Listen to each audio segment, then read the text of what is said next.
மலைநகரம் என்று அழைக்கப்படும் நீலகிரி மாவட்டத்திற்குள் வருவோம்.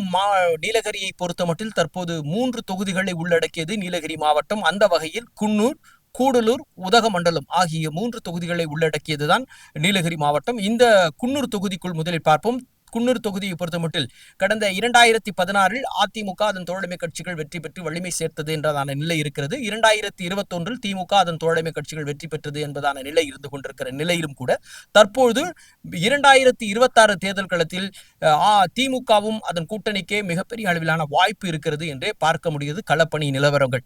அதே போல கூடலூர் தொகுதியை பொறுத்தமட்டில் நிறைய தொழிலாளர்கள் இருந்து கொண்டிருக்கக்கூடிய தொகுதி. அந்த தொகுதியை பொறுத்தமட்டில் திமுகவும் அதிமுகவும் கடந்த கால தேர்தல்களிலே சம அளவில் ஒருவராக ஒருவர் மாறி மாறி வெற்றி பெற்ற வரலாறுகள் இருக்கிறது. குறிப்பாக 2016 தேர்தல் களத்திலே திமுக வெற்றி பெற்றிருக்கிறது கூடலூர் தொகுதியில். அதே போல அதிமுக 2021 தேர்தல் களத்தில் வெற்றி பெற்ற ஒரு தொகுதியாக பார்க்கப்படுகிற இந்த நிலையிலும் கூட தற்போது அதிமுக மற்றும் அதன் தோழமை கட்சிகளுக்கு அமோகமான வாய்ப்புகள் அதிகரித்துக் கொண்டிருக்கிறதை காண முடிகிறது கள நிலவரத்தில். எனவே அந்த தொகுதியை பொறுத்தமட்டில் அதிமுக வெற்றி பெறுவதற்கான சூழல்கள் நிறைய உதயமாகி இருக்கிறது என்பதான பதிவுகளை பார்க்க முடிகிறது. அந்த வகையில் தற்போது இருக்கக்கூடிய சூழல் பார்க்கிறோம்.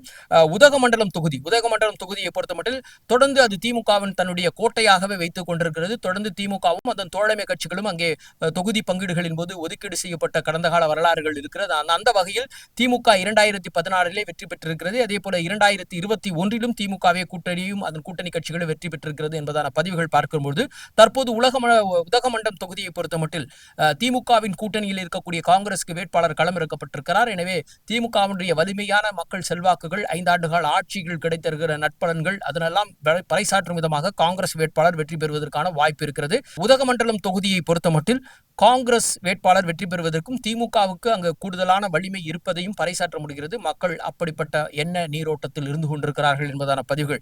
எனவே நீலகிரி மாவட்டத்தை பொறுத்தமட்டில் திமுக அதன் கூட்டணி கட்சிகள் ஏறக்குறைய 2 தொகுதிகளில் 3 தொகுதிகளை உள்ளடக்கக்கூடிய நீலகிரி மாவட்டத்தில் 3 தொகுதிகளில் 2 தொகுதிகளை திமுகவும் அதன் கூட்டணி கட்சிகளும் வெற்றி பெறுவதற்கு வாய்ப்பு உண்டு.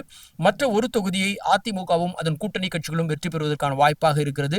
தேர்தல் முடிவுகள் என்ன சொல்கிறது என்பதை பொறுத்திருந்து பார்ப்போம். இது மக்கள் மனசுக்குள் வந்த சில தகவல்களின் அடிப்படையில் கொடுக்கப்பட்ட கருத்து கணிப்பாகத்தான் இருக்கிறது.